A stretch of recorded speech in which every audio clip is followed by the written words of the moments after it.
our next little segment is something that I want you guys at home watching this to get involved with as well, because we're going to do something pretty cool. So we have 4 individuals around this table right now, figuratively, who have all ran games. Hello, guys. 5. Oh yeah, sorry. You can't forget John Dave. Sorry, John Dave. This will not stand. Sorry, John Dave. However, we're going to do something pretty cool, pretty fun, and I want you guys to get involved at home as well, because what we're going to do is, between us and amicably, I might add, we're going to do a tier list. We're going to rank what we believe controversial is. And we'll go into it because there is a little bit involved in this. So as you guys at home can see, I have found a lovely tier thing that you've probably almost certainly seen on YouTube and stuff before now.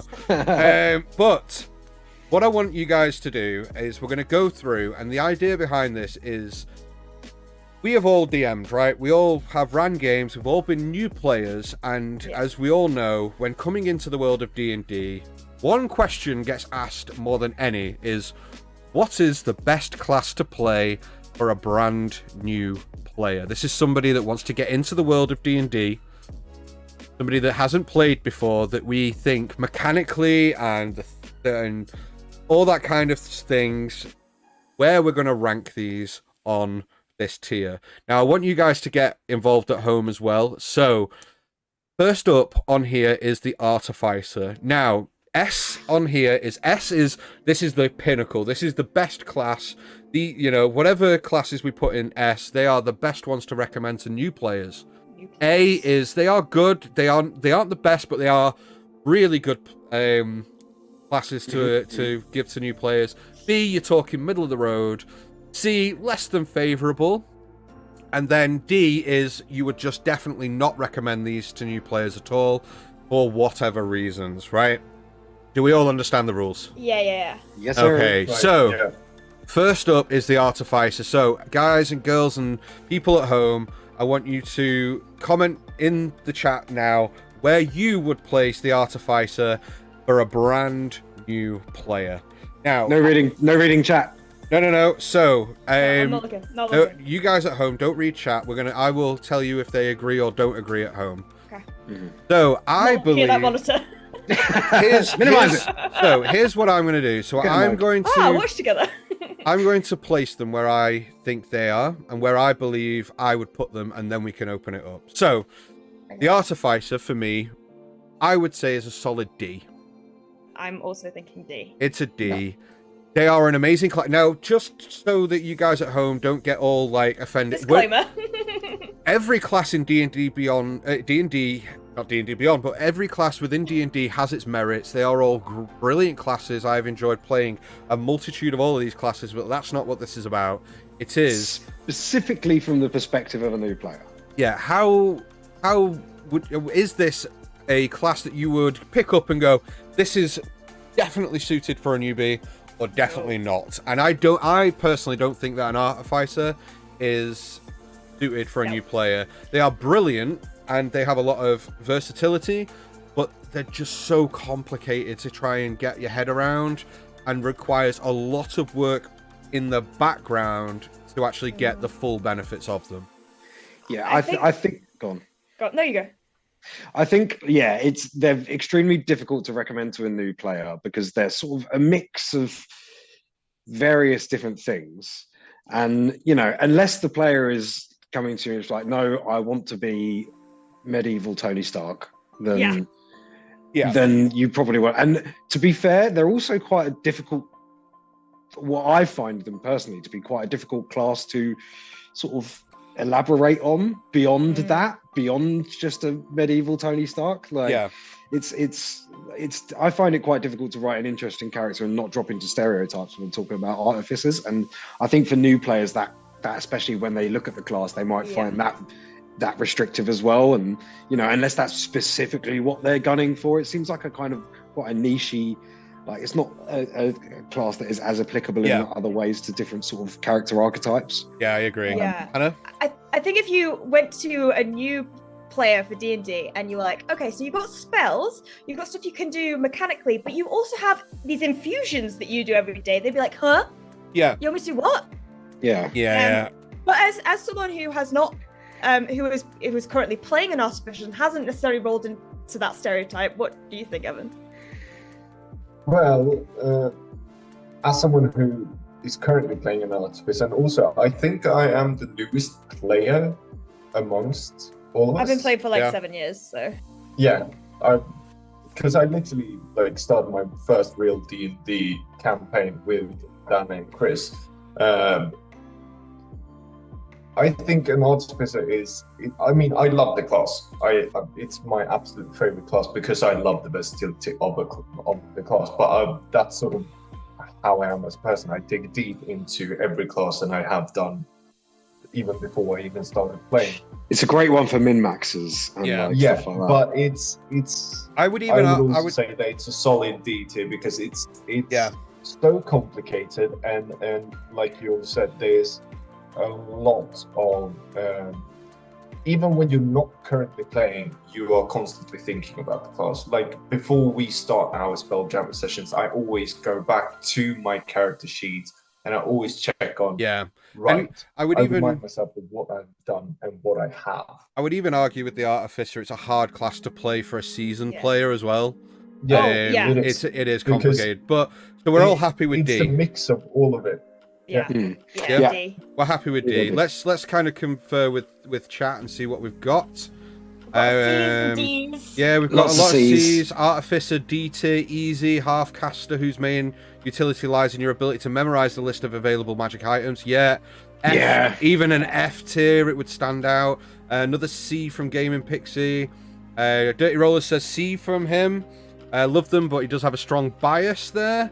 But I think the general idea is that they're within the D tier for brand new players. But we a kinda- great class nonetheless. Brilliant class, absolutely. Yeah. Absolutely. JJ fantastic. Timberman says, my favourite class is the Duskblade, all the way back from 3.5, totally underrated. That's get me where I wrong. started playing. It is an amazing class, but for a brand new player, it's definitely not one that we would recommend. Which now brings us on to one that I would wholeheartedly, I mean, this isn't an argument, right? This is no question about this. We're on to the Barbarian. Guys at home, Barbarian, would you recommend this to a brand new player or not? 1000%. It's easy S-class. I think Easy it is S-class. one of the easiest classes to get your teeth in. However, I would probably go A, simply Okay. because if you want to think about getting people hooked on D&D. If you want to think about it in that way, I don't think a Barbarian does that. I mean, I don't think Barbarian makes you go, oh, like, personally, I love a Wild Magic Barbarian because I think they're fun. But some of the other subclasses of Barbarian, I kind of, I'm not a bigger fan of. I just think for me, when it comes to Barbarians, if a new player came to me and said, look, I've never played D&D before, it's easy to play, they are fun, you will never ever feel underpowered as a Barbarian.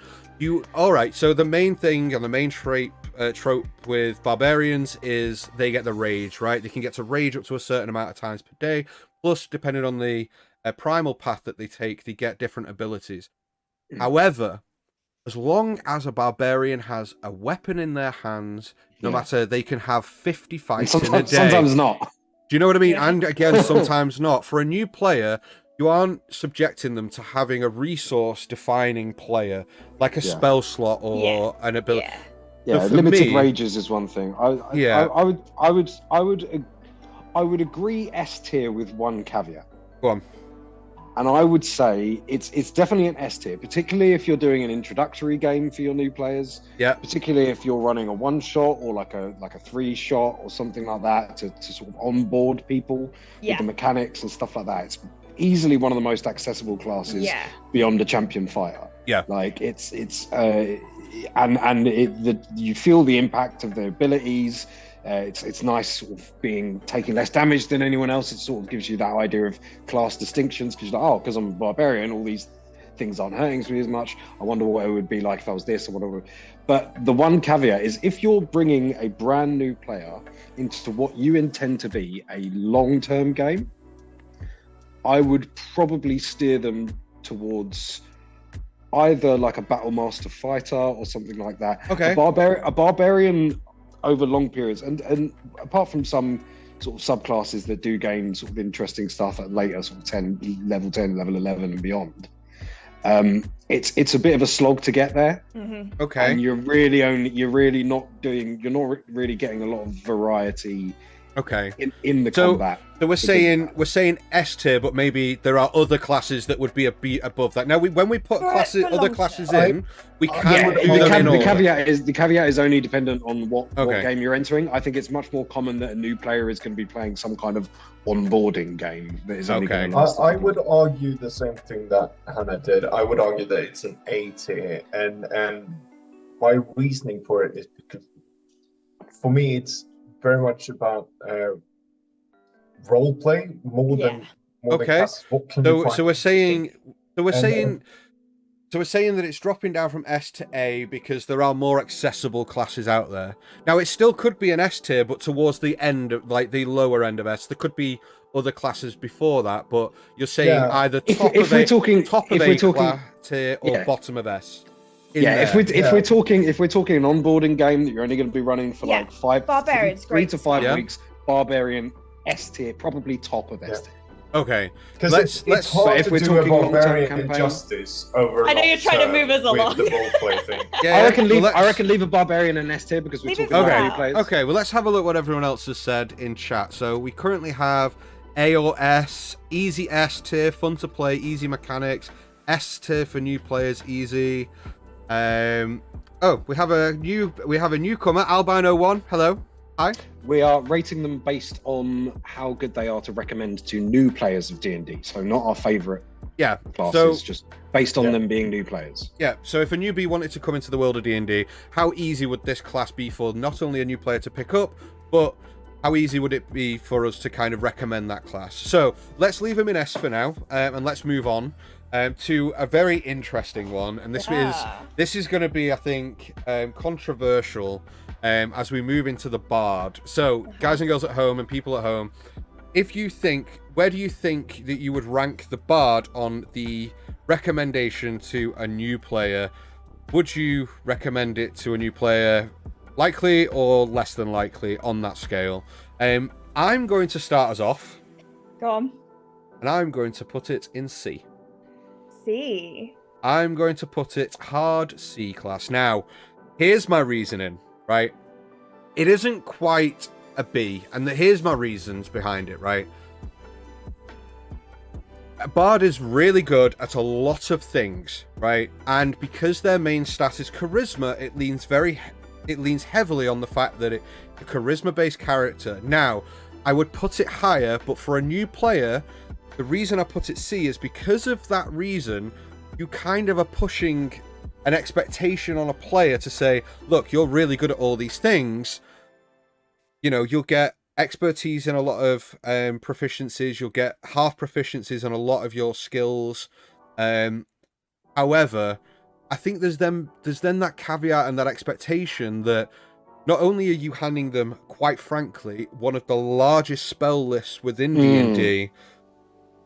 There's lots of different reasons, right? A bard, can you change? I don't think you can change your spells on a long rest as a bard. No, you learn them. You learn them. So you're stuck with the spell choices. For a new player, that's a really slippery road into fucking up a character because you don't know the spells. It takes a lot of work to learn them all, find out what would work best, and try to understand the spell list. And there's then the expectation that you're playing a charisma-based character, so you're gonna have to try and lean into the roleplay side. And people don't necessarily play D&D to roleplay as much as we enjoy that. So I would say that's a hard C for me. I'm gonna hop in and say I agree with C for most bards in terms of subclasses. College of Swords bard, however, I would put to a B.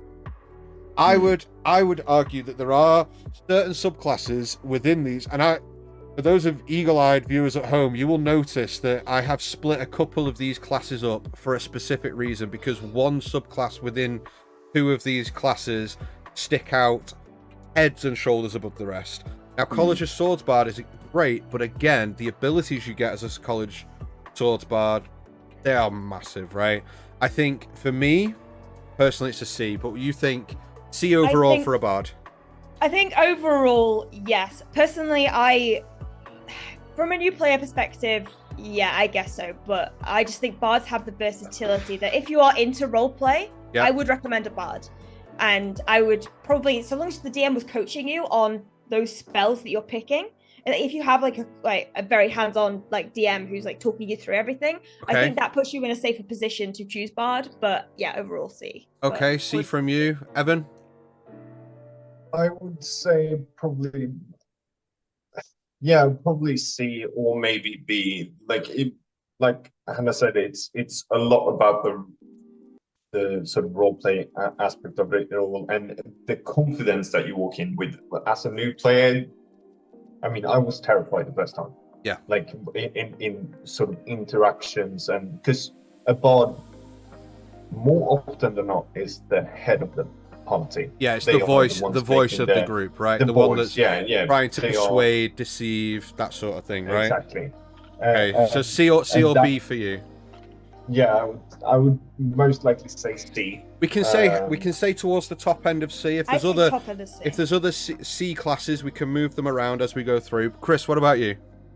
Yeah, C for me. I think bard is like it's similar with Artificer as well. It's kind of a jack of all trades support class, which can be daunting and also can be hard to sort of take on. If I was to recommend bard to a player, it would be a very specific player. Yeah. Okay. So, for example, like a good way to identify a new player to recommend a bard to would be like if you have a group of players where one of the people within that group has brought all those other friends together and they want you to DM for them, and they're the one who seems to be the most invested in D&D, and they want their friends to get into it as well, and they want their friends to have a good time and join them in this hobby. That would be a really good player to recommend a bard to. Okay, so not only will that encourage them to lead the way in the social encounters, I actually tend to agree with you.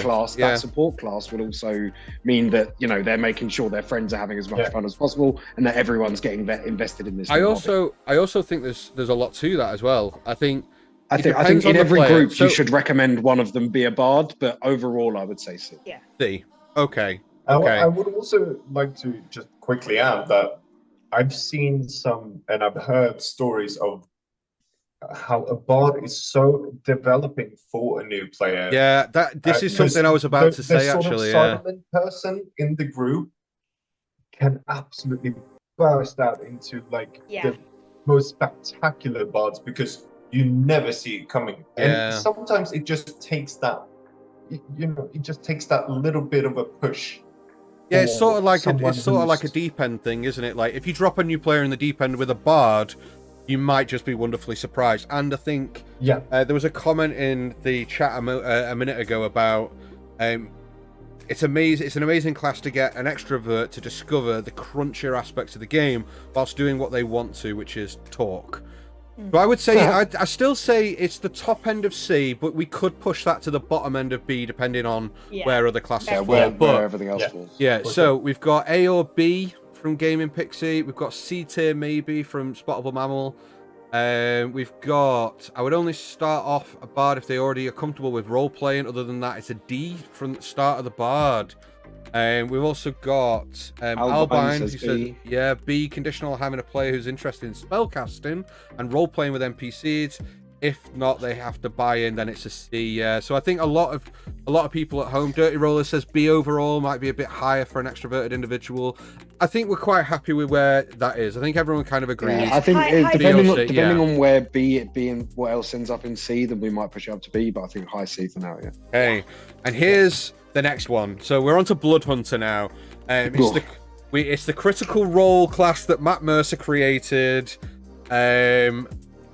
I'm going to get us right off the bat, but guys at home, put in the chat, what are your thoughts on a newbie, a brand new player playing a Blood Hunter?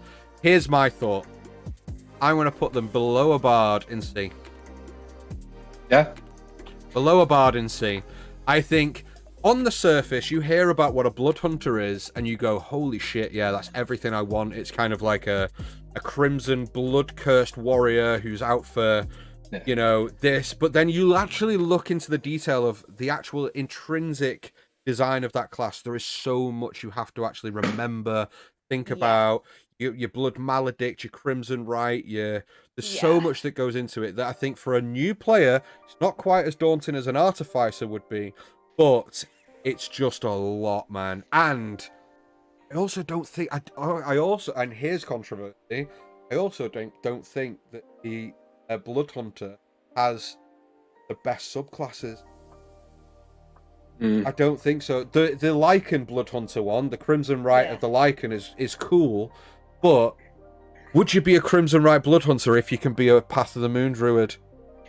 You know what I mean? Like Circle of the Moon Druid, but it's one and the same. You can and I think Circle of the Moon Druid is a better class for a newbie than a Lycan Blood. I would say it's below Bard and C for me. I'll get myself out of the way. I'll be very quick. I'll get myself out of the way.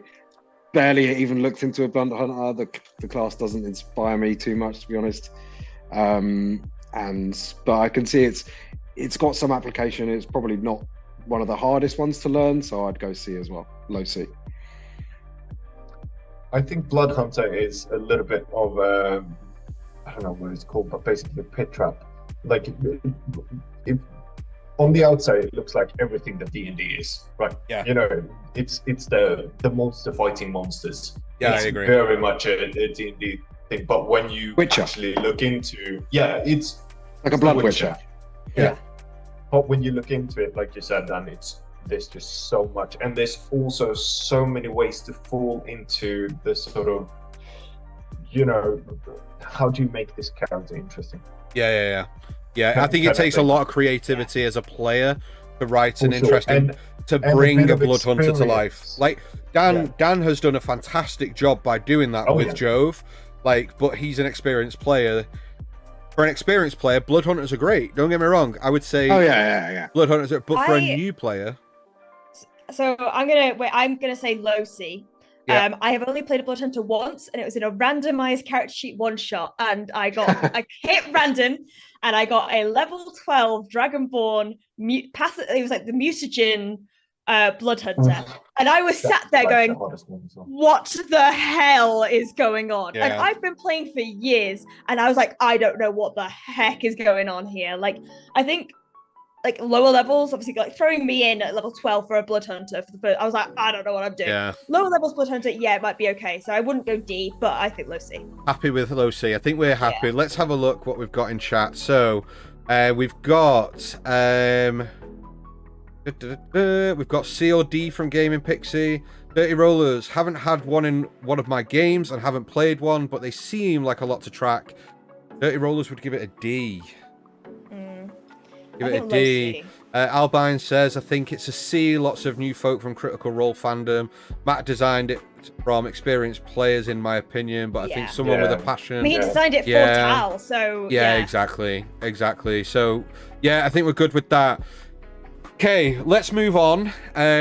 We have the Cleric. Now, in chat, I want everybody to put the same fucking answer, because if you don't, I'll be very upset. This has to be A tier, right? Not quite S. I don't think it's an S class. However, that's a high A class for me.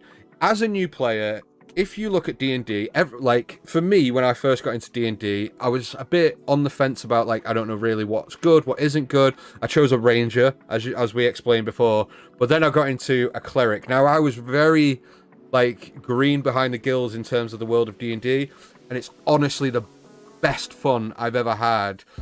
The best thing about Cleric is it's arguably the best spellcaster in the game for newbies. Definitely the most versatile. By a mile, because of its versatility. You get to change your spell slots. You get to change your spells every day. So, for a new player to try out new spells, go, well, actually, that didn't work. I didn't find a use for that. I'll keep that spell in, and be able to tailor their Cleric to what. As well as that, if you want to play a particular type of player, there is probably a subclass of Cleric that it fits in. I want to be Thor. Excellent. Be a Tempest Cleric. I want to be... Chris just became I thought Chris...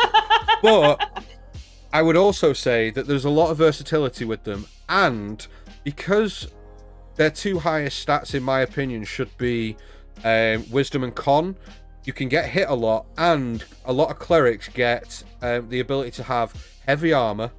So from level 1, you could play a dwarf cleric and have an AC of 17, 18, with a shield 19, 20. Like, for a new player to come in and go, look, you're not going to get hit as much, and when you do, you've got spells to heal you anyway. Yeah. I think it's got to be A for me. Definite big A tier for me. I've thought about it. My initial reaction was S tier.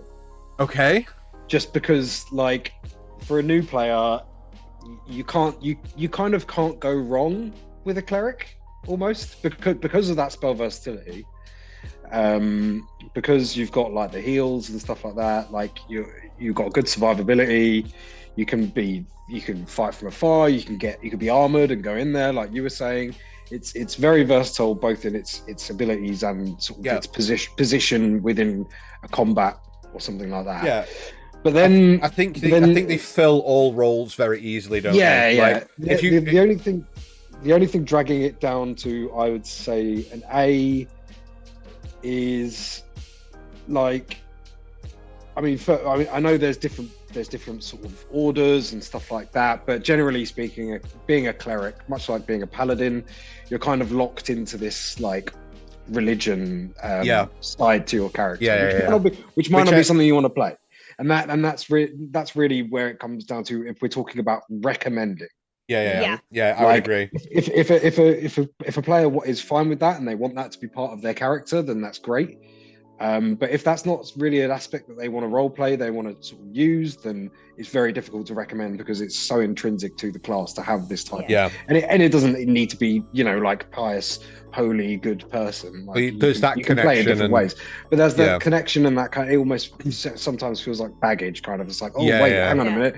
I want to do this. I've got to check with my god. Where it's like, you kind of want your new players to be a little bit more free to do whatever the fuck they want. Yeah. What are your thoughts on it, Hannah?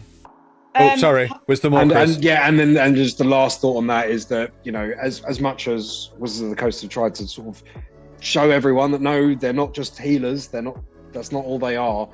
For a new player, you slap them in a cleric, and they're going to be like, "Oh, okay, I'm just the healer." I think it takes the DM to go. Yeah, actually, you can do other shit. Again, I think it all kind of depends on the type of player the new player wants to be. Because if the new player comes in and goes, "I want to cast loads of spells, do loads of damage, but I really kind of don't want to die straight away," you'd go, "Oh, well, be a cleric, because you've got some of the hardest hitting spells in the game. I mean, Inflict Wounds you've got, and Guiding Bolt from level 1. Yeah. Is the two amazing, unbelievable spells. I would go You're high always going to A. get 2 damage. Yeah, I'd go high A, and also the versatility in cleric subclasses is 1000%. However, the only reason I'm not saying S is just because I think the spell list can be overwhelming. Yeah. That's the main thing that draws it back for me. But like, I've got a cleric who I very rarely get to play, but they are a death domain cleric, and it's very different from the typical pious kind of holy warrior type of thing. She's very much like reaching into almost like a shadow sorcerer in a way. Yeah. But in a cleric fashion, and basically like using has bone armor instead of classic armor. Just there's a way to flavor it that's there's just so much versatility with clerics, in my opinion. And what's your thoughts on it, Evan? Would you agree? Would you say that high A tier? I'm very close to putting it in S tier, just because when it comes to a new player, with a cleric, I feel like the DM can do a lot of sort of gentle hand-holding with the fact that the cleric has the god, which essentially can be That's the true. DM sort of damn good point. helping out in the sort of ways that they have. And also, it doesn't have to be that sort of big and this is your big deity. Like, mentioning Critical Role again, Laura Bailey did a fantastic job with that, and Matthew Mercer as well. Like, looking at the Traveler, not being the god, but just being the friend, and being able to sort of integrate that. That is that is pushing it towards S tier for me. The more I But think like about you said, it in spell- respect to everything else, I'm thinking actually, if I was to be asked, I want to cast spells, what do you recommend? Of all the spellcasters, Cleric. Yeah. Yeah. I Yeah, think this yeah, is. yeah, I think also. this has to be the highest spellcaster in the list, right? For me, for a newbie. Chris is disagreeing, For but a newbie, this has to be the highest in the list. So let's check in with chat. I think we've had quite a lot of comments about this so far. Let me have a look. Gaming Pixie says A. A, I agree. Bottable Mammal, really, I'd they've say kind of C. changed their mind a bit because of the swapping spells. Yeah, D&D clerics are crazy strong and have a nice ramp up without being overwhelming. A tier for dirty rollers. Spottable Mammal says, yeah, maybe. Swapping, I mean, that's a huge thing.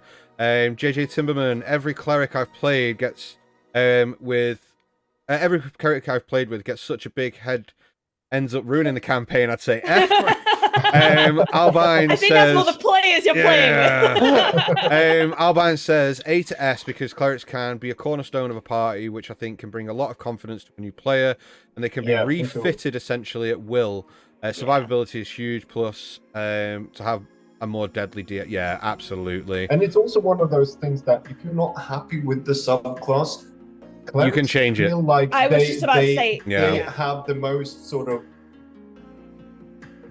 it's most accepted for them to change. Yeah, because you have to decide at level 1 what you're going to do for a cleric. Like, as long as your DM is flexible with you maybe changing what domain you're part of, then okay. And it feels more logical as well. Like, that from going from an artificer switching from an armor to all of a sudden doing potions. Like, that's it's a lot easier to do that with cleric. Right, let's move on to druid. Here's a controversial take. Guys in chat, what do you think of druid? Would you recommend a druid to a new player? I'm going to put this in B immediately. Okay. Now, here's why. Here's why. If we were talking specifically about a Circle of the Moon Druid, it would be an A.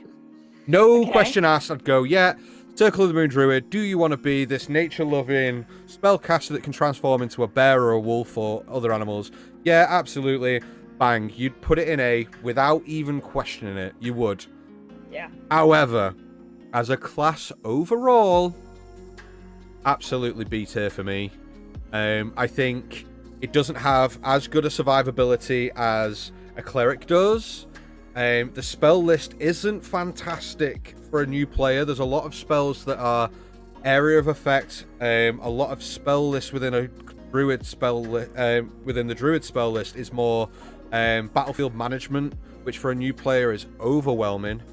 Massive like splash damage, and I also think that for a druid, that is what's putting it above a bard for me, because it's not as overwhelming as a bard, because the actual ability, you don't have to play it as this charismatic character, so it's a lot easier to play a druid.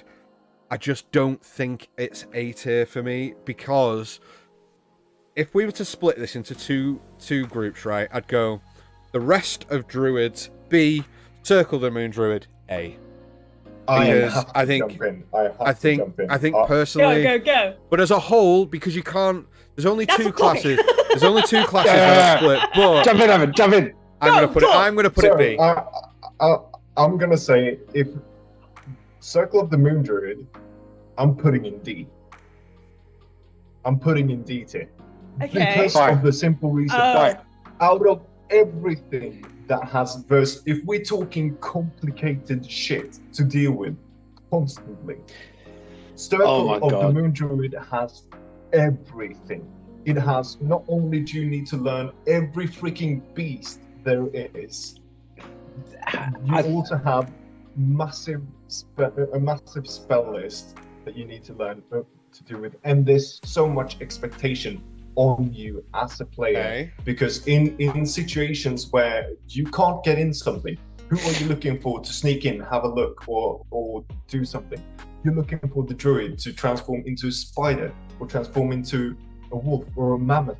When things get tough, you need them to be able to potentially heal you or do the damage that is there to like change the tide of the game itself in combat.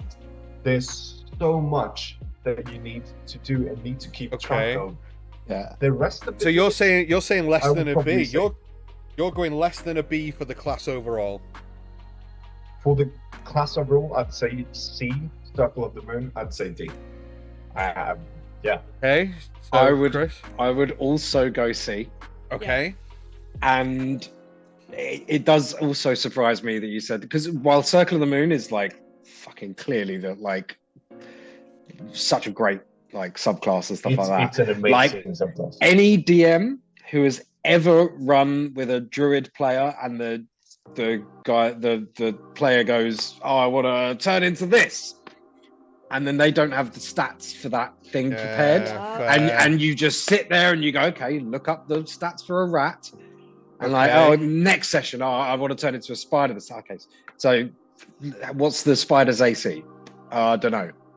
You should have this. Like, and it's I think that's unfair to put on a new player to be like. Okay, so where would you place it? So you're saying C, high or low? I'm saying mid C. Like it's got a lot going for it in terms of like its versatility, but I just don't think it handles that versatility, and it's quite it handles it in quite a cumbersome way and especially when it comes to like wild shapes and all that, and like summoning wild creatures and stuff like that. It just becomes I think it's a trap for someone to bite off more than they can chew. Okay, Hannah. I would go because it sounds a lot simpler than it is. You know. I personally would recommend a bard over a druid. So it's below a bard. Is it above a blood hunter? So. Yes. Above a blood hunter, below a bard. Okay, so that's where we're placing it. I would 100% agree with that. Okay, right. I appreciate that we're very opinionated on these, and we've got a lot of. Let's do a couple of quick fires. But we do have a few more classes to go through, so let's have a check here.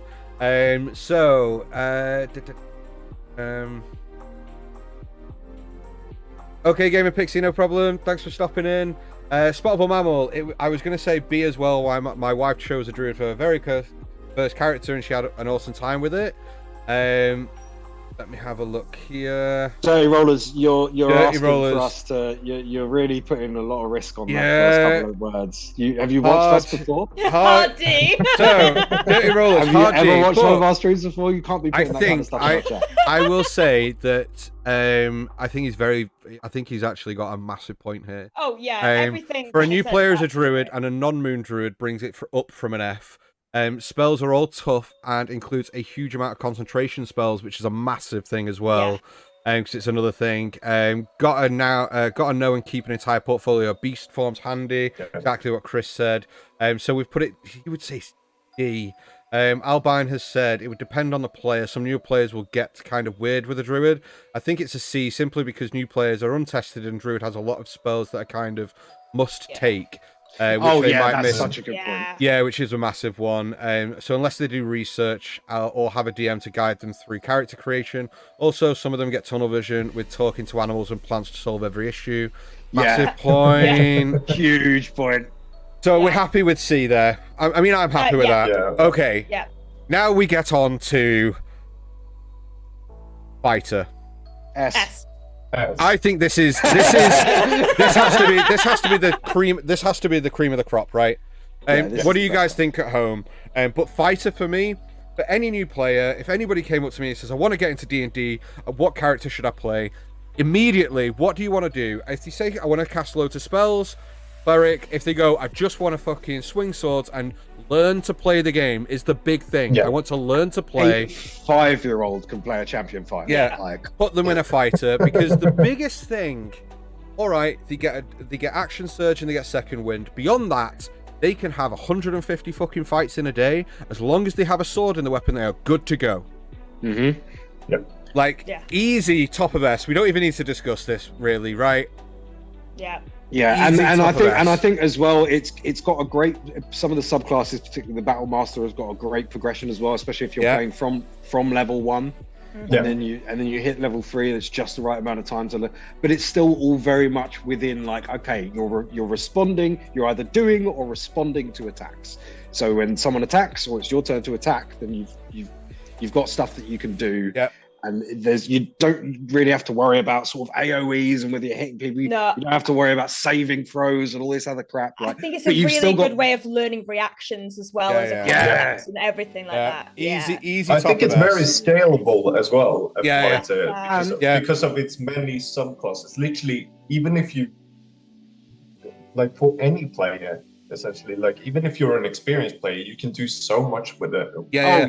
And I think, Good point. and on the scalable thing, easily you can play from level 1 to 20 and feel powerful as a fighter all the way through.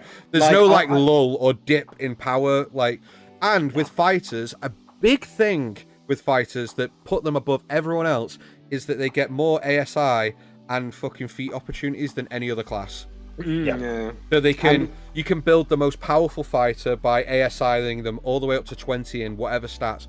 Or when you get a bit bored and you go, I want to get a bit more creative, you get more opportunities to take more feats to be able to, if you want to dabble and go, I really want to try spellcasting. Cool, let's go through it with Magic Initiate, Fey Touched, you've got Eldritch Invoke, you got all these little feats that you can take to give you that ability as a fight. Easy top of S. Or you got the Eldritch Knight as well, which has I love an Eldritch Knight. Easy top of S. My brother's first character was an Eldritch Knight. That was his first ever character. He absolutely loved it.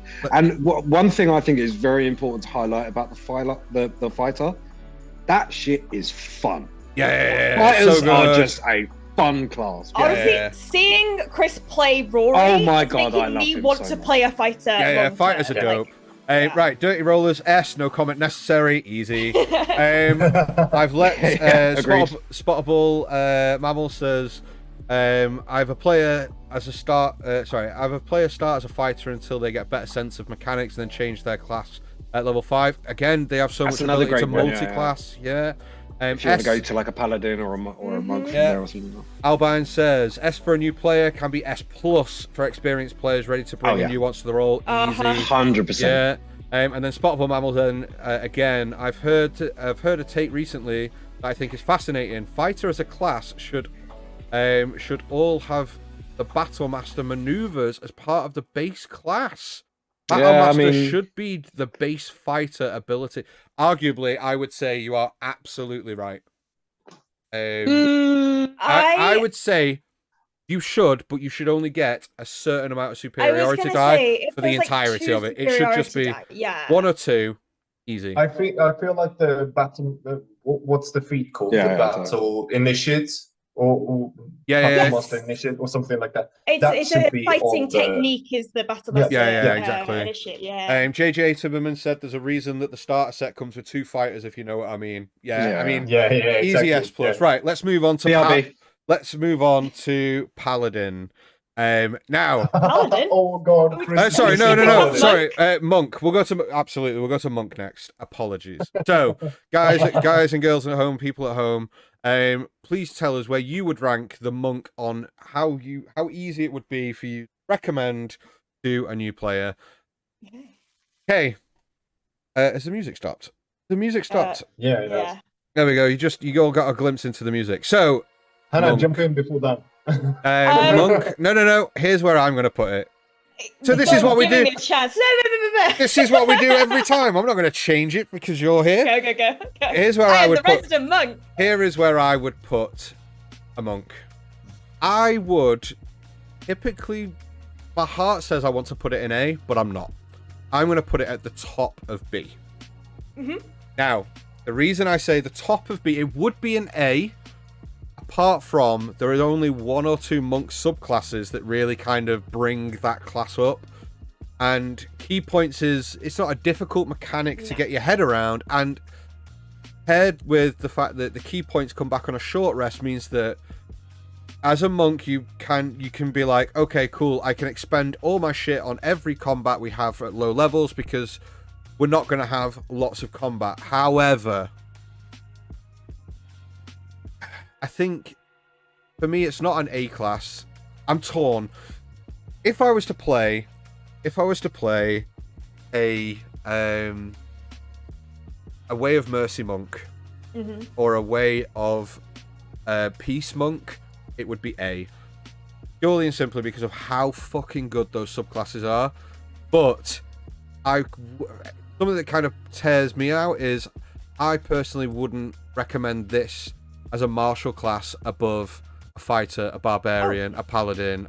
A monk would be like you're getting like right down the list. It'd probably be my least recommended martial class, right? So I'm coming in. I would say top of B for me. I'm coming in. Yeah, go. Low A for me. Okay. So a low-level monk is very easy to get your head around. It gives you those reactions that a fighter does in terms of deflecting missiles or stunning strike. It gives you that extra, a little bit more to play with without being overwhelming at low levels. My first ever character, like 7 years ago, was a monk, and I only played a few sessions with them, but I still had a lot of fun, and the mobility is so fun. It just adds this other element of like, okay, you're not the errand boy like going around and doing the rounds, but it's just like this niche that only a monk has. Yeah, but I think that all depends on the type of campaign you're playing, right? I would never take a monk into like an Annihilation or a Tomb of the Mad Mage where it's just a dungeon crawl, that's true. That is close true. quarter, like very narrow dungeon crawly type campaign. But I will let you have you say. Yeah, no. So I think the main thing that lends itself to a monk is basically getting everything back on a short rest. For a new player to go into a situation and accidentally spend all your key points or whatever, it doesn't feel like the end of the world. Yeah. Whereas when you have to, if you think about a spellcaster, for instance, you've got all the spell management and making sure you're conserving. Whereas with a monk, you don't have to be as careful. I think that's quite good to start off with. So okay. I'm fine with it being B, but I would go low A. Okay, Chris, what are your thoughts while I go for a quick wee-wee? B.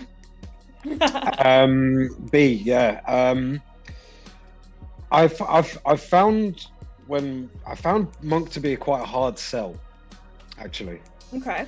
Because very few people without prior experience of D&D come into D&D wanting to play something like a monk. Yeah.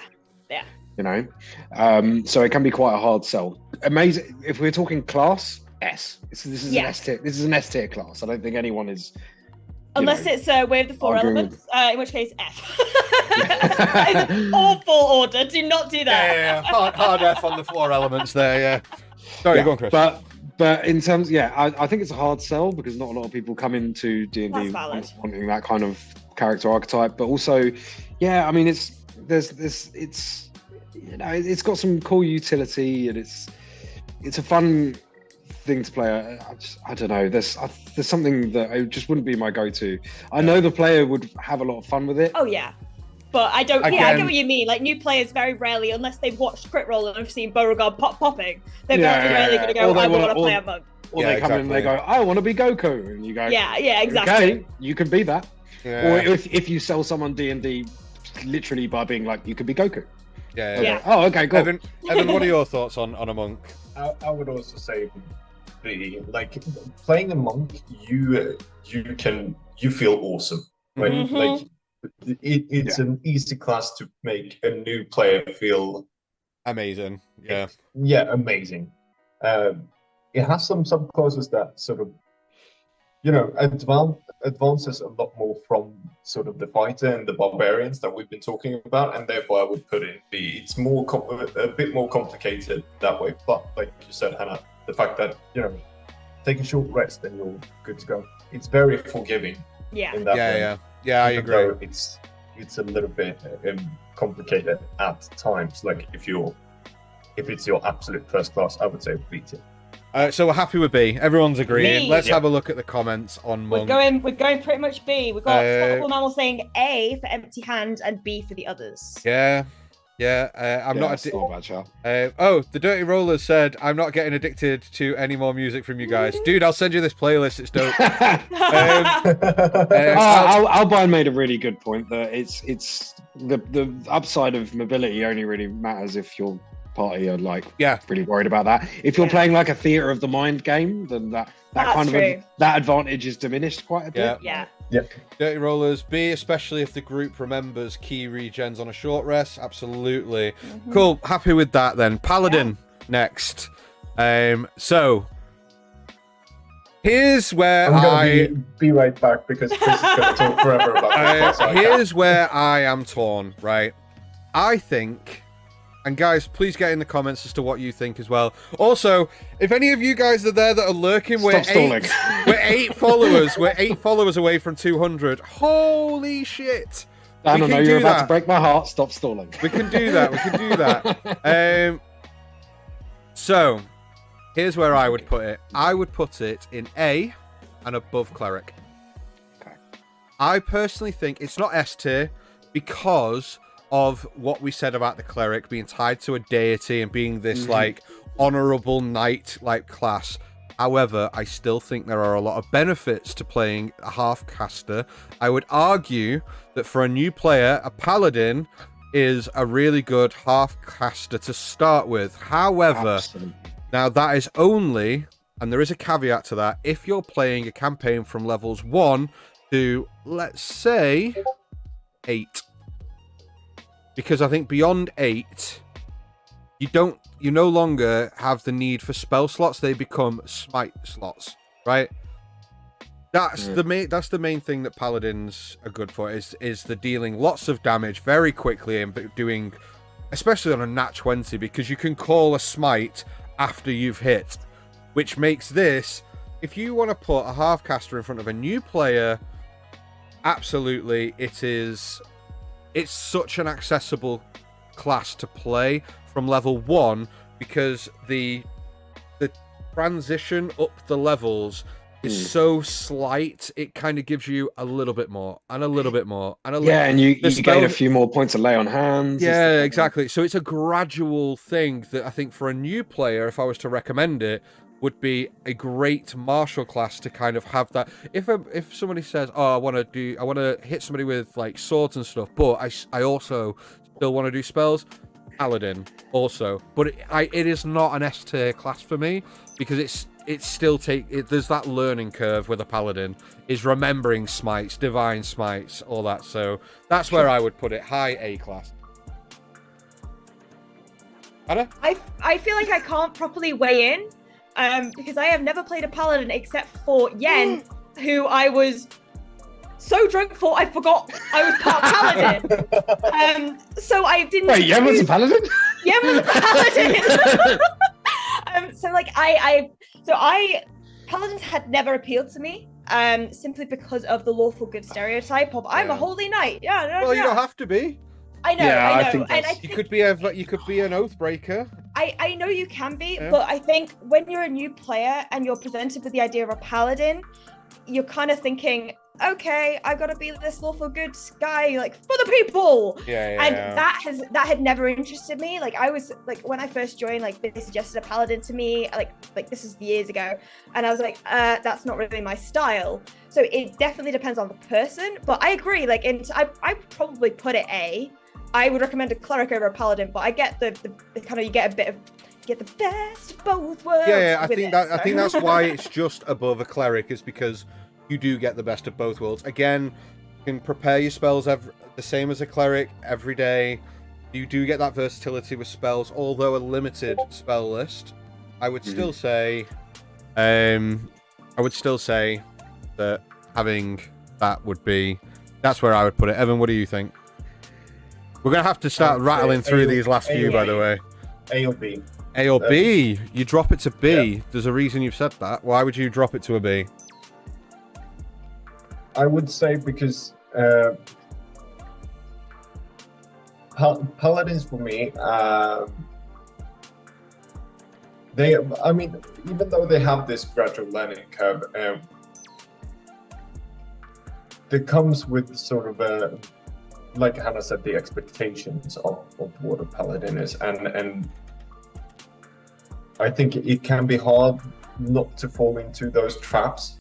Sort of, if you want to play, like if you're completely new, I mean, sure, you can go paladin, you can play the way that that way. But I've always thought of the tenants as sort of a rules keeper for you, for a paladin, and you sort of have to work around those a little bit, and that can be tricky sometimes to make a story out of that in a good way. Yeah, so it's sort of like you're constricted by the oath that you take, type thing. Okay. Yeah, a little bit like that. Let's have a. Otherwise, A. Let's have a look. Looks similar, A or B. A Wait a or minute. B. Wait a minute. Spottable mammal, I think low B. Don't I get sound? Actually, maybe a Oh yeah. I thought you'd had your say. Did you say anything? No. I've been waiting patiently. Go ahead. S tier. S. tier. S tier. Paladins have everything. They're amazing. They are so much fun to play. They're great. They can heal their friends. They can heal themselves. They can go if you get a nat 20, or if you want to have like a Nova build where you've really got to make one of these clutch strikes, you can do that pretty much on command. They have high hit dice, so you've got good health. I understand what people are saying about the whole trapped in certain archetypes. I'm going to ignore that, because you should have a conversation with the player that, oh, don't worry. But if you're recommending them a class and you go Paladin, the first thing you should say after recommending that is, but don't worry, you don't have to be some goody two shoes knight in shining armor. That should be the second thing you say after you recommend a Paladin, because that class is, in my personal opinion, and you can probably tell I'm a little bit biased, I find it the most fun class to play in D&D. And I think, especially for a new player, giving them the options to heal people, to do all the to essentially, if anyone coming into a fantasy setting that wants to do cool shit and they want to look after their friends and stuff like that, you can do it as a paladin. It's such a great class. But I think what's holding it back from the S tier is the complexity behind it. Same way that I think, as a full spellcaster, a cleric would be an S class for a newbie because of all those reasons. If you want to, but because of the complexity of it, it's just the perfect marriage of all the stuff that you're going to want to do. You can heal people, you can cast, you can fight like a absolute badass. Well, I would say, Evan said low A to B. Hannah and I have both agreed IA. I'm perfectly accepting that it's not going to be an S tier, but for me, it's I can drop into an A. I would say ignoring my biases, I would say mid A. But would you put me personally? I would say it's above a cleric. Well, I mean, I'm out of this discussion because Paladin is always going to be the first class I recommend people. Okay, let's have a look at what the good people at home said. So, I've had more problem new players on Paladin than any other class. I don't know if it's anecdotal or a real trend. That being said, measured in terms of accessibility, probably an A or high B. So they're on the side of what Evan was saying. B as a starter, but very limited experience playing or running them. Albine has said the problems arise from people overplaying lawful good to the point of disrupting the game. Yeah, if you're making that recommendation, there needs to be a conversation about not getting stuck in that archetype if that's not what they want to play. JJ Timmerman, side question: how important is it to have terrain in the flood of available items that you can get nowadays? In terms of items are gated by the DM, so it totally depends on when those items are dealt out to the player. Yeah, as an online player, it's not as important. Cool. So let's leave that where it is for Paladin. So next one is a Ranger, and I've split this into two. Okay. I wonder what they're going to be. So here, and you will be surprised at what I'm about to say. Right, as a normal Ranger, I'm going to say that is below a monk in B. Okay. As a Drake Warden Ranger, it is at the bottom of A. And I've split that for a very, very good reason. Okay, come on now. Rangers, having played one before, you can build Nova builds as Rangers. However, for a new player, they are, I would argue, a very stale class to introduce them to. If you're looking at wanting to be a Ranger, if you are big on your pop culture and you're like, oh, I want to play Legolas, then by all means you can do that. You can be a Gloomstalker, you can be a Horizon Walker. There's lots of adaptability with a Ranger, which is why it's not any lower. It is a good class, and I would say it's middle of the road, just behind a monk. Drake Warden is a little bit better, and that's why I've split it, because you get so much more with a Drake Warden subclass. Personally, I think I've got my notes here. Let me just pull them up so that Do you think the Drake Warden is easier then? That's what you're saying.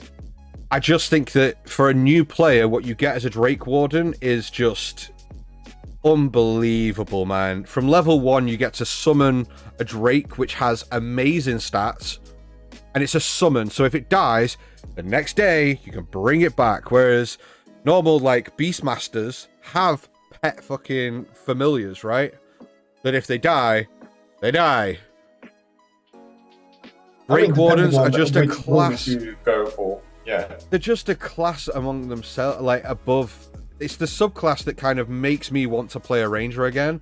Looking at what they get, you get 40 feet of movement speed with your Drake. It goes on your turn. You can command it with your bonus action to deal additional damage, which as a ranger you can't do much on your bonus action apart from, let's be honest, Hunter's Mark or potentially Bane for additional damage on your turn. But once you've Hunter's Marked on your first round, your Drake, it's a subclass in its own league. As you gain levels, you get to fly around and ride around on a dragon. And as your Drake grows, you get you can change the Drake to be in. Let me just double check to make sure that I'm right in what I'm saying. But your Drake companion, you can choose acid, cold, fire, lightning, or poison. So you can customize your familiar to a situation. It's just. We've just dropped about 8 viewers because I think people banging on about Rangers. But personally, that's how I would do it. Ordinary, every other Ranger class, it would be B tier. Drake Wardens are just unbelievable, and for a new player, just to give them that, it's just insane. That's how I would do it, but I'm open. We can take the Drake Warden off and just do it as Ranger if you guys want, but that's my opinion. I think we've been highlighting specific subclasses in other classes for now, and I do think while what you're saying is probably true, I've not played as a Rangers is one of the ones that I'm just not really that interested in. Rangers bore me. Yeah, which is why I think they're a B, but for a new player, they're accessible. They are. Yeah, I think they're B because you're not gonna you're not sending them down something they're not going to enjoy. You're not sending them down something that's too complicated as such, as long as they sort of remember their hunter's marks and all that kind of stuff. There's some stuff to sort of remember to keep track of, but generally speaking, it's fairly straightforward. Yeah. But just not massively inspiring in my opinion. No. I would say for any sort of class that adds an additional character on the board for a new player is going to be a lot to deal with when you're. Well, should we take that? Tell you what, let's make this. Get the Drake Warden out of here. We'll take the Drake Warden out, and we'll also take the Aberrant Mind Sorcerer out of the question as well. Then, if that's the case. Oh yeah, no, that's a game changer. I would say a base ranger. If you're just talking about ranger, I would probably say that it's a B tier. B tier. I would go B. Yeah. Yeah, I think we're all agreed across the board. It's not a bad class, but it's not the best class. It's middle of the road, and I don't think it's not a bad place to be. Yeah, and I don't think it's as fun to play for a new player as a monk, which is why I've put it just behind it. Yeah, agreed. Let's check with the comment section. JJ Timberman said S tier. Dirty Rollers, A for a starting player, knowing the base rangers don't stand up too great in later levels compared to the other classes.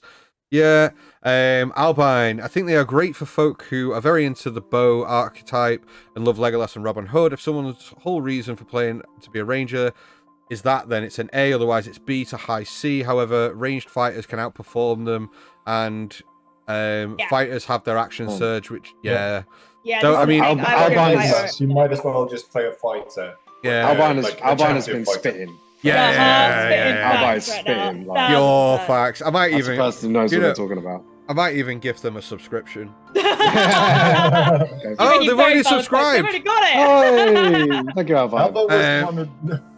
So one of the gifted. here's the next one, and here's what's going to separate separate the table. Come on, quick fire. Okay, quick fire. Yeah, why do we need to quick fire? Why do we keep talking for 10 minutes? Doesn't matter. So the next class we're going to talk about is Rogue, and here's where I'm going to put Rogue. Go. Bottom of S class. S class. S class for Rogue, easy. Behind Fighter, behind Barbarian. Yeah. Rogue is S class. Does anyone disagree with that statement? Top of A, bottom of S. I'm happy with that. Top of A, bottom of S. Bottom of S. Definitely an S build. You get the ability to disengage. You can hide. You've got the stealth build. You can deal fucking massive damage. And if you build a rogue correctly, and also it doesn't matter what subclass of rogue you go with, you're going to enjoy them as a new player. Like, rogues are just fucking amazing. So I would say we are all rogues agreed. Are one of my favorites. So Dirty Rollers, low S, high A for a new rogue a lot. Yeah. With the steady aim, I think that helped the rogue a lot with introducing it to new players, because you don't have to think about advantage all the time or how to best position yourself. Yeah, you can literally take the bonus action to do that. Dirty Roller said low S, high A for new players, rogues. Yeah, easy that class. I mean, it's got to be, right? I mean, love there's nothing. It's so good, and I think it's easy to sell it to a new player as well. Like, especially edgy friends. The only thing, Albine, again, here's some straight facts. The only thing that keeps the rogue out of S is roleplay reasons. The lone wolf aspect can scuttle the game. While the party is resting, just to snooze the rest of the party. Yeah, I get that, but Albine's saying he put it high A. The problem with rogue as a starter character is people seem to think that means they have to and can steal from their fellow players, and that's a problem. But again, I think it's a conversation to have with the conversations that you'd be having. Yeah. I still think I mean, should we? I mean, I'm happy to drop it down to above a Paladin in A. I think we keep low S. Personally. I think low S for us. Yeah. Okay. Low S it is then. So moving on to Sorcerer, and I did put 2 Sorcerers on, as I just mentioned. Yeah, guys. I know, aberrant mind is a thing, but here's where I'm gonna fucking cut the mustard now. It is the lowest one for me, in the very bottom of D. Really? Interesting. For a new not player, the lowest for me. The lowest. In fact, I may be a bit cruel, but I would say it's probably maybe just above the Artificer then, but only just. Okay. Only just. Reason for it. Let me, because you guys are probably going to put it higher, right? Time. Here we go. It's not a monologue. I'm joking. Go on. It has to be D tier for me, purely and simply because it is so fucking easy to mess a sorcerer up in 1 or 2 levels that detrimentally impacts. It is so easy for a new player to choose the wrong spell at level up and be completely useless. And it's honest for a new player. It's D for me. But if you think about level progression at early game levels, like you are leveling up a lot faster, so I don't think that is as much of a restriction as you're giving it. I'll subscribed. Hey, I'm definitely doing 6 months of Spelljammer then. Yep. I would go C personally. I would go C for Sorcerer. I'm gonna go at the bottom of A. Interesting. Controversial. Okay. Because here's why. So if you've got a character that wants to play Spellslinger, but they don't want to play Cleric because they don't like the whole religion aspect, I'm going to go Sorcerer over Wizard every single. 1,000%. Yeah. So that for me, and in fact, probably if someone said to me, "Oh, I want to be a spellcaster," I'd probably recommend the Sorcerer before the Cleric, even though I think Cleric is better for new players. If they said, "Oh, I want to be a spell, do powerful spells and stuff like that," I'd say Sorcerer, because a lot less to keep track of in terms of your regents and your spell components and stuff like that. You do have a little bit of there are optional rules for sorcerers to have a little bit of I can't remember the specific name of it now, but you can switch out cantrips on level ups and stuff like that. So that aspect of maybe you can put yourself in a little bit of a wrong thing. Like, for example, I took the wrong cantrip or I took a wrong first level with Clovis, but then having since sorted that out, you can use your sorcerer's versatility, I think it is. Yeah. To switch out either your the things you could do with your sorcery points if you pick the wrong thing there, or your cantrips and spells and stuff like that. So there is an option every now and then to switch things out. But you can change cantrips. You can't change spells. Not spells, cantrips. Yeah. So you can change cantrips, which is fine. But and your like quicken spell and twin spell, and you can switch those out at certain level ups as well. So there is ways to correct if you feel like you have made a mistake. But I just think in terms of recommending a new player, a spellcaster, I would go sorcerer first. I wouldn't. I think there's a better spellcaster. I think go on, Hannah. Because I'm leaning towards B. B, now. Okay. Leaning towards B. I mean, just because it is fairly simple to play a sorcerer. I would. And you have that versatility. I am prepared to die on this hill, but I'm willing to put it up to C. But I mean, we might have to let the council decide. I'm gonna say I would probably say a C, but it's leaning like it's between C and D for me. Okay. Purely because of the reason that I think to have a sorcerer, you sort of need to have a sorcerer already developed in your head. For me, like a sorcerer is a lot compared to a wizard. I would say it's much more like you can lose a lot of things if you all of a sudden want to switch things up. If you have a lenient DM, a sorcerer could be amazing, but that depends so much on your DM. Okay. In my opinion. So here's where the chips have fell. I believe it's top of D. Oh. You believe that it's C. Anna, you're saying B, and Chris, you're saying low A. So I would say, given these votes, it's going to be somewhere between B and C. It's either going to be low B or high C. Low B. Put it this way, I would recommend a sorcerer over a bard. If we're talking about the complication we're talking about with bard in terms of the charisma player, you've still got that with sorcerer, but and it's a charisma character as well. Exactly. Yeah, so I would go either top of C or low B. Okay, and then just while we're on it, if you're playing an aberrant mind sorcerer, it would be top of A.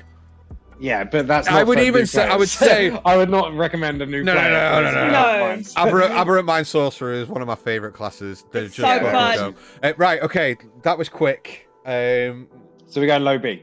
Low B is where we've gone. Behind the Ranger. Lower than a Ranger, because I think accessibility is a bit less for a Sorcerer than a Monk or a Ranger. Cool, let's have a look. John Davis just said he thinks it's an S tier, so we should okay, so we had more talk about the rogues, the issue with rogues, but they're still staying in S. We love them. Right, I like sorcerers for new players interested in pure caster due to the relative simplicity. A little coaching avoids the common pitfalls. I'd say just behind Warlock for easy spell casting, plus new players go wild magic as a proxy for creativity. Yeah, it's a good point. Plus charisma caster lets them also give them that ability within the roleplay element. So I mean, I'm going to get Albine on the next one. I might just message them privately and be like, do you want to come in on the next Last Orders? We're doing another tier list. We need some of these hot takes. I know. Here we go. Dirty Rollers leaning towards low B for sorcerers. He agrees. The versatility aspect is fun. Creative players can do a lot with meta magic. I would rate them over wizards. Yeah, fair enough. Now let's get into Warlock. Okay. Where have I put Warlock? Okay, I know where I'm gonna put Warlock above Monkey and high B. Okay, never mind. You agree with me completely. High B.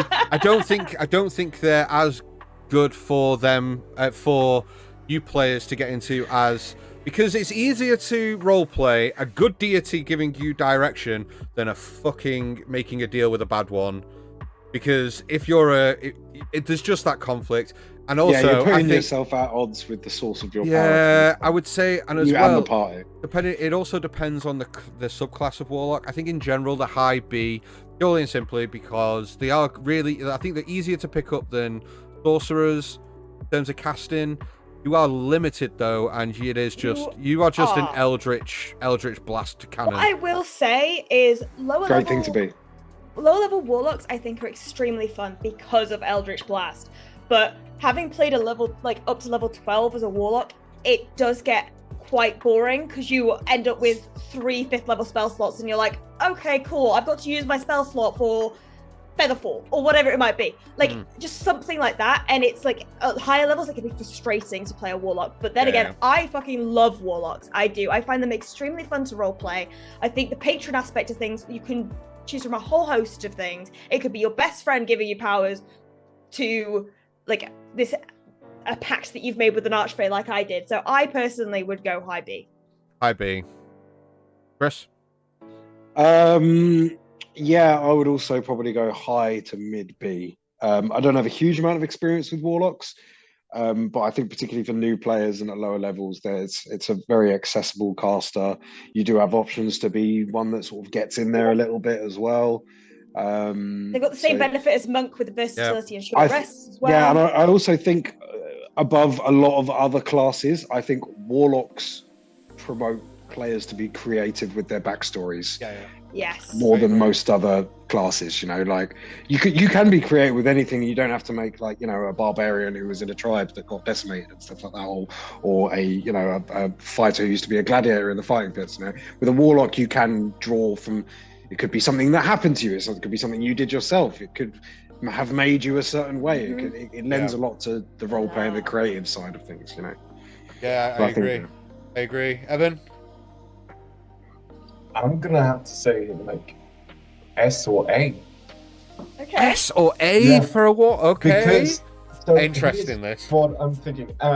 For a new player to play a warlock, it's quite simple what you need to do. Sure, at high levels, it can get boring, but apart from Han, I don't know many warlocks that have gone up to level 12 before they multi-class. Yeah.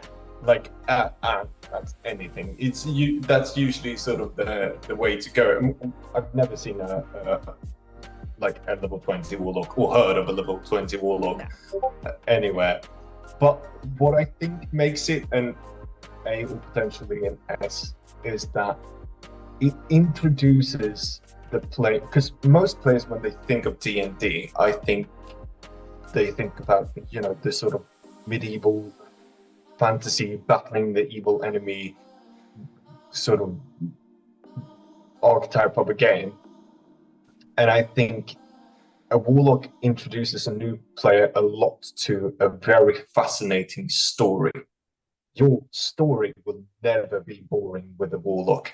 There will never be a moment where you won't be experiencing something new. And in the beginning levels of warlock, it's fairly simple what you do. Yeah. But I also on that though, I think that a lot of that is you're relying on the creativity of a DM. If the DM is very creative in the way that they use your patron with your character, then it can be really fun and there's a lot of story elements. But if you come into it as a new player and you aren't that creative in creating that backstory and have to rely on the DM and they don't venture into that realm with you, I think the warlock kind of gets left a bit high and dry. There's no place to go and pray to. Which is why I think the Paladin and the Cleric sit in that A tier, and I feel like the same way we didn't put Paladin and Cleric in A because we felt that there's this kind of, you feel like there's a responsibility on the player to play this lawful good character. A lot of the time when you play a Warlock, I feel like it has the same effect, like you have the responsibility of playing a chaotic or an evil character. Yeah, or just a murderer and just be like, oh, I'm sorry, the voice in my head told me to do it. My bad. You know what I mean? And I think it can be a massive pitfall for new players. Yeah, there can be some pitfalls in there for sure. But I think when it comes to sort of if a DM, if you were to introduce a new player to a Warlock and for a fact as a DM that you can't deal with that responsibility, then it comes with the responsibilities for the DM. but Yeah. that's more on the DM rather than it is on the player. For a play on only the player side of things, a warlock is in my opinion quite forgiving. Would in you the way you play it, concede this one? Because there's 3 others. I think this There's is three- going to go three high high B. Bs. So I think you're going to have to concede this. But let's. I can concede it to B. Yeah. It's the top Okay, of B. let's, It's the top top of of B. Let's go. So we've done sorcerers. Warlock is A tier and or higher if the DM is willing to put in the work with the patron. Thank you. Bottle Mammal, exactly. Dirty Rollers, D tier for new players. Spellcasting is already a lot for brand new players wow. to wrap their head around, and then you only have limited spell slots and need to know how to do the upcasting. Would put it in D. Again, I feel like that's more of a limit when you get to the higher levels. Yeah. And by that point, you should know how to. Well, let's consult with the all-knowing Albine. The all-knowing Albine. Weird. Who agrees with us. Easy. Oh, easy high- high B. Come Yeah. on. So Hot takes. they are the quintessential short rest class. A good DM can make the patron really fun for NPC, or at least a fun flavored ad. The big negative is the low spell slots, but this is a good lesson in resource management for the newer folk. Absolutely agree. True. The role playing pitfalls, again, like we discussed, keeps them out of A. Absolutely. Okay, right. Let's move on to wizard, the last class before we get D. into. I wholeheartedly agree. It is the worst class to recommend to a newbie. Difficult to get your head around. D. It's I the love it. I love it. I love it, yeah, don't As get a me wrong. class, as a class, wizards are great. For new players, they are the worst class to give them, right? The worst one. Especially in if the you're early doing, levels. yeah, and especially if you're doing like component management, Yeah. like God. like non-gold value, Which you have component to with a management, wizard. Which you kind of there are some people who only worry about the things that have a labeled gold cost as their spell Yeah. As component. opposed to like, oh, you need this. Well, the Yeah, thing having is- to gather a small, licorice a small and- porcelain Yeah, tower yeah. or something like that. and You have know, some like, tarts lying around. Yeah. Yeah, I mean, I think it can be made a little bit more forgiving if there's some sort of some leeway is given on that, but still, it's just. But it's like it's your spell book. It's writing all your Yeah, spells it's- in there. It's Yeah. just nah. It's not. And accessible again- at all. and again, once you've learnt it, and you can prepare spells between the spells you've learnt. But you can never change them, right? Mm. And I Like, think you can change them. You have the most. You can learn everything. Yeah, you can learn Also, everything, but it costs a lot of money. depends. It costs a lot of money. It depends what your DM throws at you. Yeah, it's like having a class with homework. Yeah, And very it's- much so. And I think it's the Exactly. hardest class to get at your head around because of the amount of shit you have to Yeah. learn, have to know. Yeah, if we're You talking, have to be if quite you're talking, dedicated with the wizard. yeah, if you're talking for experienced players or just like an overall Oh, tier, it's it's going in A amazing. and S Yeah. or something like that. Yeah. I think Amazing. wizards are some of the most fun characters to not only role play but to write as well. Like I think you can be so versatile in the way that you role play and Oh yeah, I with mean, a backstory of a wizard. A wizard's goals Geo's- can be so much Geo's more. backstory is one of the most interesting backstories I've ever Yeah. read. Yeah, Yeah, And and so like- it's What a wizard's goal is. Yeah. You know what I mean? Like Yeah, what they're hoping to achieve If and you stuff think like of, that. like, You can be so it much can more be- creative with that. it could be anything. There is no confines with a wizard. Like you've got Yeah. Caleb, for instance, when you think of goals for a wizard that are so conflicted and it Yeah. changes as you develop. And I love the class, but it's just not accessible. No, So so you- I think we're all agreed it's right at the bottom of the agreed, list. right at the I would bottom. even say that an artificer is more accessible than a wizard is. I would agree. Yeah. I would agree with that. Just about. So let's have a look at the comments for wizard. Albine, wizard is D for new players. They're easily my favorite class. Love the idea of gaining access to magic by hard work and determination Yeah, rather yeah, than yeah. borrowing it Yeah. from another source of being born with it. I love as a starting class, wizards are only okay if you allow your players to be rich from the start. Absolutely. I love to have an experienced wizard in my party, but I almost always taught new players out of it. Absolutely. Yeah. And then Dirty Rollers, D tier for wizards, love them, but there's a lot to them for new players to know and keep track of. Absolutely. I have to say, if a new player took on a wizard and managed, like after that, you can do bump into anything. Yeah, any yeah, yeah. class. You can do anything Because if you can at that measure point, with. Yeah. You know Absolutely. how to look into a class. So- because you really have to. That wraps up our tier. So let's go through it and let's see if we would change and move any around within the tiers. So, as we've currently got it, in S tier, we've got Fighter as being the most accessible. Yeah. Barbarians being next, and then Rogues. Would we Yeah. change that order? Are we happy with that? I think we're happy with that, I would say. Would you Yeah. put... Yeah. I would maybe swap Rogue I'm for tempted Barbarian. to put Rogue, yeah. I'd put Okay. Rogue before Barbarian, I think. I think Because for I- fun as well, 'Cause for a new player. I Yeah. think you're right. I think Barbarians may get a little boring after a while. I rage, I smash things. Okay. A tier, Paladin above Cleric? Yeah. Yeah, I hate Yeah. to say it, but yeah. IMO. Easy. Okay. B tier, we have Warlock, Monk, Ranger, Sorcerer. Are we happy with that order? I mean, I would switch Sorcerer and Ranger. Yeah, I was about to say the exact same thing. Yeah? Okay. Sorcerer, Ranger. Mid B. Ranger's low B. Yeah.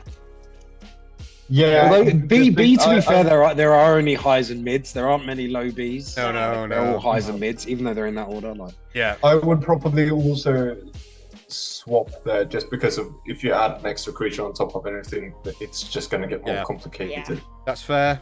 Okay, moving to C, we've gone Bard, Druid, Bloodhunter. I'm happy with that. I'm happy with that. Yeah. Yeah, happy with that, Evan. And absolutely Yeah. happy with it. And then Artificer above Wizard. 1000%. Yeah. We have! It has been We did discussed it! and it has been done!